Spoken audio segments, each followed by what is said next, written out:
we're back streaming straight to your eyeballs on e3.ign.com, youtube.com/e3, or IGN's Xbox Live app, or mobile devices, or other high-tech gadgets I'm probably forgetting.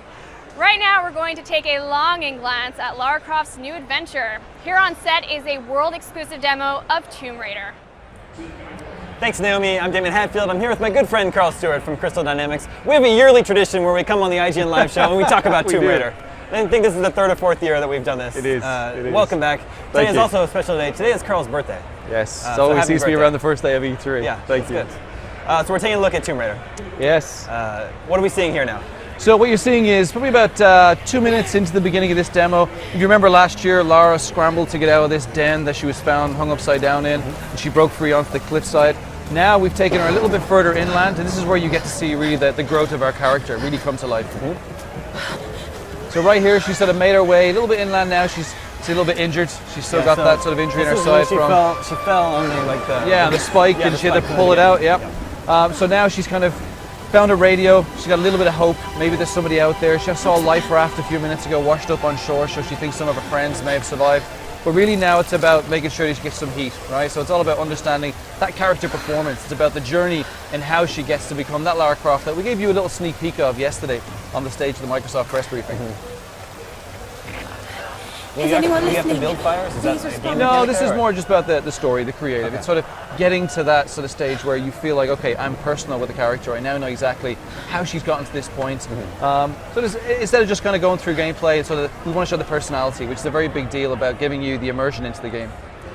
And the demo that you were showing at the Microsoft conference, she was killing a lot of people in that. So she hasn't quite gotten there, what we're seeing No, here. she hasn't quite gotten there. Really what we showed yesterday was like a sneak peek, like a peppering of where we're going with it. Because going on this journey, taking Lara to this point in time where we feel like, okay, well, we want to get people into the game. We want to get people to sort of feel like they're protecting the character. They're also going after to help their friends. So Sam, as we see in this demo, gets kidnapped. Steph, one of her friends, gets killed at the beginning of the last demo last year. So we want to give her motivation, right? So the story and the journey that we show behind closed doors at E3 this year, and some of the stuff you've seen, is about taking the player on that journey so that we give her sort of a relevance as to why she's that stronger character that we saw yesterday at the briefing. I see. So what you're going to see now in a few seconds is Lara starts going into what we class as sort of one of the smaller hunting areas. The goal there is that we give Lara kind of one of our first pieces of equipment, the bow. The bow is going to become a very important part of kind of her gear gating and her structure throughout the game. She's a little bit clumsy with it to begin with. We want the player to kind of feel like this is an area where they can actually grow and evolve. As you come into this space, you'll see it's all about sort of the living, breathing space. We want the player to feel like this is almost alive, right? So there's no sort of repeat occurrences where the deer will walk around the same way every single time. It feels like everything's random. She's found someone who was caught in a trap, and yeah, it looks like somebody who's been strung up a long time ago. And this is the guy who's got this makeshift bow hanging around his waist. So now your goal is to get up there, pry it off him. So straight away we start teaching the player about just some of the smaller platforming elements, just sort of the way in which you can move around the space. You remember past Tomb Raider games were all sort of very binary. You're jumping from ledge to ledge. As you know from last year's demo, it was very interesting to sort of show the player how they can now move around these spaces with a little bit more ease. Allows us to turn Lara into an explorer, which is what she's all about. This forest environment looks amazing. It's really beautiful. Yeah, thank you. The guys have spent a lot of time trying to make this as immersive as possible. So I think we saw a glimpse of this scene in the trailer, the E3 trailer that was released last week, I think. Yeah, we spent a lot of time getting that trailer together. Yeah, it was a big job for us. Really wants to sort of show a real character arc in that trailer. So take the player on a journey, the viewer on a journey where they kind of feel like they understand a little bit more about Lara than we presented last year. You know, it's a big undertaking for us to reimagine a franchise that's been around for 15 years. So, you know, rather than sort of coming back with a piece of code just like this, we thought it was very important to sort of show the future of where we're going. You know, really sort of show people that it's not just about cinematics, it's about really getting them into gameplay and having some fun. And she just got experience points for picking up the bow. Yeah, so throughout the entire game, it's about building up her arc. So you remember the base camp we showed last year, which had those 3 pillars? Well, part of that is all about sort of building up her performance. You know, so as you come into these spaces, you're learning as a player. So you get XP, you can trade them in for skill points. And those skill points allow you to unlock things such as, you know, in this case, will become sort of better retrieval at arrows or better hunter. But it's all about sort of you going on that journey with Lara. I see. So how does hunting work into actual gameplay? Well, in this case, we sort of play it out where the player gets to see Lara sort of a bit more remorseful. She's had to kill this deer, but really she's had to kill it because she needs to eat. As you play through this demo, you come across wolves, which is kind of kill or be killed situations, and you can obviously get some XP from killing them, and you can trade those in as well for some unique items. And we'll talk a little bit more about that later in the year, where we're really, really keen on sort of making sure that what we show is on screen. It's up there so you can understand it in more depth. Then after killing this deer, we got to make our way back to the base camp. And one of the important things about these areas, you'll see Brett kind of run around this space, have some freedom. But we have 3 ways that you can't really get lost. We'll have our map, which will be used throughout the game. And our goal here is to get back to our base camp. You can use your survival instinct. Your survival instinct, as we showed you last year, will give you a snapshot so you can see the icon in the corner here. And then the other thing is sort of intuitive design. The guys try and build these levels where you've come into this space at the base of a waterfall.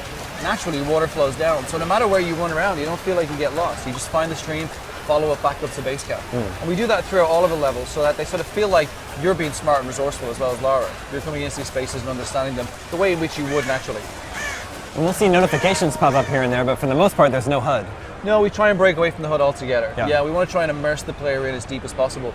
You'll see as well with sort of the dynamic camera, breaking the camera off, bringing it up close to Lara, helps to be able to sort of immerse the player into those situations. Remember last year we had Lara in the what we class as the Rambo tunnel, where we brought her up close and we showed her nearly drowning. And then in one of the scenes just before this, we sort of break the camera off and we show her on the edge of a cliff. So it's all about sort of bringing the player closer to it. So we want to take away the HUD because that destroys the atmosphere as we see it. She just learned some new skills here. She got some new skills, so we really sort of just pepper in at the early stages so the player can understand sort of how they're going to start growing the character through both your gear gating and your skills, survival skills, as well as your gear skills. So here she got the radio, she hears Roth, so now we're kind of on that way. If you remember last year, we showed 2 pieces of code. The second part was Roth, where she made it up to him, he gave her the climbing axe.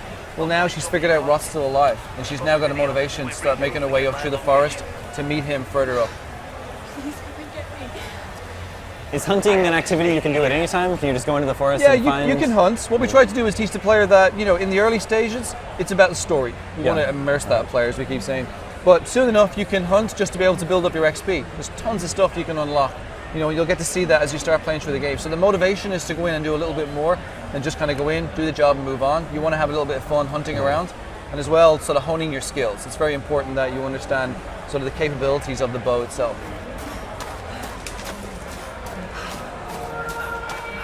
So in this scene here now, Lara's been told by Roth to sort of make her way up through the rest of the mountain village and come find him.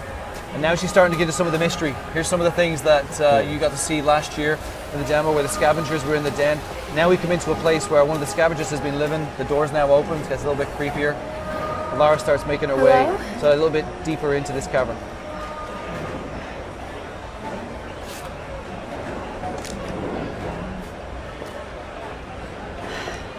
This could be a way through.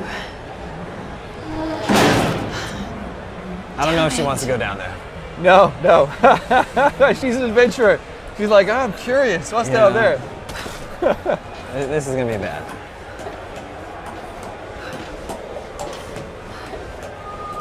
So as players, places like this, we try and bring the mystery. We want to sort of make the player feel like they're starting to understand the story and the world around them.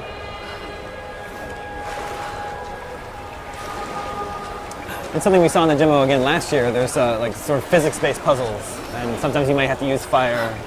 Yeah, one of the key things that we had was that smart resource for Lara, and that was sort of a bleed on from one of our sort of major pillars. Tomb Raider is all about puzzle solving, exploration, and combat, and we reimagined it. We really took a step back and said, what does that mean to us with puzzle solving? To us now, in a world where we can have sort of very physics-based sort of movement, we can allow the player to kind of start understanding the space around them. So in cases like this, it's very simple, but physics becomes a very big part. And Smart Resource for Lara is a huge element in the game throughout the series. There's burnable objects where we taught the player about last year. It becomes a reoccurring theme that makes it very easy for the player to be able to unblock areas. We're close to running out of time here. Is there something big coming up soon that we should look out for? No, it'll play through. We build it up. We build it up to a point where it's pretty climactic, but another 10 minutes, which we don't have that time. Yeah. No, this is all looking really cool. Tomb Raider remains my most anticipated game. I know you recently, it was originally scheduled to come out this fall, but you recently had to push it back to March 5th. Yeah, we of made the next year? decision that we believe March was the best time for Split Out, March 5th, 2013. We spent a lot of time reimagining this franchise, and we didn't just want to throw it out. It's the, sort of the game of our careers. We spent a lot of time working on it, so March it is. I'll wait as long as it takes. The game looks really fantastic. Thank you very much. Thanks Appreciate a lot for bringing it by again, and happy birthday. Thank you. I'll try and celebrate some stage. Please do. Let's go have a beer right now. Sounds good. Lots more coming up. Lots of great games on the way. Back to you, Naomi. I so can't wait for that game. If you guys want to leave that demo, I'll take good care of it.